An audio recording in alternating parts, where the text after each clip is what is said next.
NDA के सभी घटक दलों के नवनिर्वाचित विधायक अभी जब बैठक में शामिल होंगे, कितने बजे ये बैठक होने जा रही है? देखिए, बिहार विधानसभा का जो सेंट्रल हॉल है, ये नए भवन में जो विस्तारित भवन है विधानसभा का, जहां अभी बैठकें होती हैं, पुराना भवन है और उसके ठीक पीछे विस्तारित भवन है सटा हुआ। तो विस्तारित भवन में सेंट्रल हॉल है। जब भी विधानमंडल की कोई बैठक आयोजित होती है तो वहीं होती है। राज्यपाल जब कभी अभिभाषण करते हैं बजट सत्र का तो वहीं करते हैं। तो उसी जगह पर ये बैठक बुलाई गई है। 3:30 बजे बैठक शुरू हो जाएगी। थोड़ी देर में विधायकों का वहां पहुंचने का सिलसिला शुरू हो जाएगा। वो तस्वीरें भी हम दिखाएंगे अपने दर्शकों को। और चलिए शशि, ये तो तय हो गया कि 3:30 बजे ये बैठक होगी। और जैसे आज सुबह से मैं देखता आ रहा हूं, सारी एक खबर, हर एक तस्वीर सबसे पहले आपने पहुंचाई है, वो भी पहुंचाएंगे। लेकिन अब बीजेपी कोटे के संभावित मंत्री, जेडीयू कोटे के संभावित मंत्री, इनकी भी चर्चाएं की जा रही हैं। तो कल जब शपथ ली जाएगी मुख्यमंत्री, डिप्टी सीएम के बाद वो कौन से चेहरे हो सकते हैं जिनको मंत्रिमंडल में जगह दी जा सकती है? हिमांशु, देखिए, ये मुख्यमंत्री का विशेषाधिकार होता है कि वो अपने कैबिनेट में किसको शामिल करे। लेकिन चूंकि गठबंधन की सरकार है तो अलग अलग घटक दलों की तरफ से अपने अपने जो चेहरे हैं कैबिनेट के वो दिए जाएंगे उनको, और फिर उस पर मुख्यमंत्री उसको राज्यपाल के पास भेजेंगे। और आज शाम ये माना जा रहा है कि जो जिनको भी शपथ लेना है, ये तय है, माना क्या जा रहा है, ये तय है कि आज शाम सभी शपथ लेने वाले मंत्रियों को सूचना दे दी जाएगी। अब पूरा कैबिनेट होगा या फिर साइज कम होगा, इसको लेके थोड़ा अभी कंफ्यूजन है थोड़ी सी। अच्छा, मैं शशि दोबारा से आपके पास आता हूं, इस पर और डिटेल में हम लोग बात करेंगे। लेकिन हमारे साथ में रोहित कुमार सिंह भी जुड़ चुके हैं, तो उनसे भी बात कर लेते हैं। रोहित, जैसे बताया, शशि बता रहे थे कि बहुत से चेहरों को, विधायकों को आज खबर दे दी जाएगी। तो आज मोबाइल वाइब्रेशन की जगह अलर्ट मोड पर रखा होगा कि जैसे ही खबर आती है, घंटी बजती है, तो खुशखबरी मिलेगी उन्हें। क्या आपके पास क्या सूत्रों से खबर है?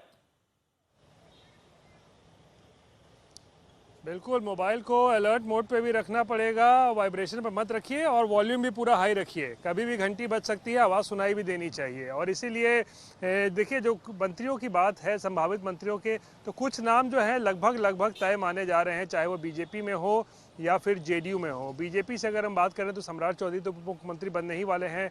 उनको भी, उसके साथ उनको कुछ मंत्रालय जो है वित्त पहले से मिला हुआ था, हो सकता है वो उसका कंटिन्यू करें। विजय कुमार सिन्हा भी उप मुख्यमंत्री बनेंगे, उन्हें भी मंत्रालय मिलेगा। उसके साथ ही साथ नितिन नवीन जो हैं, युवा मंत्री हैं, तीसरी बार वो विधायक बने हैं, उनका भी मंत्री बनना लगभग तय माना जा रहा है। मंगल पांडे जो है पुराने नेता हैं, उनका भी मंत्री बनना जो है वो तय माना जा रहा है, ब्राह्मण समाज से आते हैं। तो 3-4 नाम ऐसे हैं प्रेम जो लगभग तय माना जा रहा है। वही जेडीयू से बात करें तो नीतीश कुमार के साथ साथ जो उनके करीबी 3-4 मंत्री हैं, उनका मंत्री बनना भी एक बार जो तय है, जिसमें से विजेंद्र यादव हैं, वो विजय चौधरी हैं, श्रवण कुमार हैं, अशोक चौधरी हैं। ये तमाम लोग ऐसे हैं जो पिछले 15-20 साल से नीतीश कुमार के साथ साथ मंत्री रहे हैं। तो इन लोगों का भी एक बार फिर से चुना जाना मंत्री के तौर पर जो है वो लगभग तय माना जा रहा है। हालांकि कुछ इसमें नए जो, अगर कुछ इसमें चेहरे होंगे तो वो लोक जनशक्ति पार्टी से होंगे। पहली बार उनके विधायक जो है विधानसभा पहुंच रहे हैं। तो उनमें से कितने लोगों को मंत्री बनाया जाता है, 2 या 3, ये देखने वाली बात होगी। उपेंद्र कुशवाहा की पार्टी से पहली बार कोई विधायक बन के पहुँचने वाला है, 4 लोग पहुँच रहे हैं, तो उसमें से भी एक को मंत्री बनाया जाएगा। खबर है कि उपेंद्र कुशवाहा की पत्नी स्नेहलता कुशवाहा को मंत्री बनाया जा सकता है। जीतन राम मांझी की पार्टी से भी एक मंत्री बनना तय है। माना जा रहा है कि जो अभी मौजूदा मंत्री हैं, उनके बेटे संतोष सुमन, वही मंत्री एक बार फिर से बनेंगे। तो कुछ चेहरे तो संभावित जो है वो फिक्स माना जा रहा है, लेकिन नए चेहरों की बारीकी से आपसे समझना चाह रहा था, क्योंकि एमवाई फैक्टर की बात की थी, महिला युवा, तो क्या ये माना जाए कि महिला और युवाओं को यहां पर तरजीह दी जा सकती है, उनको प्राथमिकता दी जा सकती है और कुछ और नाम भी शामिल किए जा सकते हैं? बिल्कुल, देखिए, महिला और युवा को तरजीह दी जा सकती है। प्रधानमंत्री ने भी एक नया समीकरण जो है वो बताया है। अब ये एमवाई जो है महिला और युवा का, और इसीलिए माना जा रहा है कि पूरा जो इस बार का चुनाव था वो महिलाओं के इर्द गिर्द ही जो है पूरा तरीके से रहे, तो फोकस रहा। 10,000 रुपये की सरकारी मदद, जो कैश बेनिफिट दिया गया, उसका महिलाओं का ज़बरदस्त जो वोट परसेंटेज देखने को मिला, उनकी वजह से एनडीए की सरकार बनी। तो माना जा रहा है चाहे वो बीजेपी हो या फिर जेडीयू हो, महिलाओं को भी प्रतिनिधित्व जो है वो मुझे लगता है अच्छा खासा जो है वो मिलने वाला है इन दोनों दलों में। और खासकर फिर युवाओं की भी बात करें तो कुछ युवा चेहरों को भी जो है वो शामिल इसमें किया दिया जा सकता है, फर्स्ट टाइमर्स को भी जो है एक बार मौका मिल सकता है। ऐसा नहीं है कि फर्स्ट टाइमर्स को नीतीश कुमार ने मौका नहीं दिया है, इससे पहले भी दिया है। तो देख सकते हैं कि अब और ये हमने आमतौर पर देखा है कि कई बार ऐसा होता है कि बहुत से नाम चौंकाने वाले होते हैं, इस बार होते हैं कि नहीं होते हैं ये जरूर देखा जाएगा। बने रहिए हमारे साथ, सुरजीत जी भी हमारे साथ में जुड़ गए हैं, वरिष्ठ सहयोगी। लेकिन उससे पहले, क्योंकि देखिए आज शुभकामनाएं दी जा रही हैं, बयान दिए जा रहे हैं, तो चिराग पासवान की तरफ से आज क्या कहा गया वो सुन लेते हैं।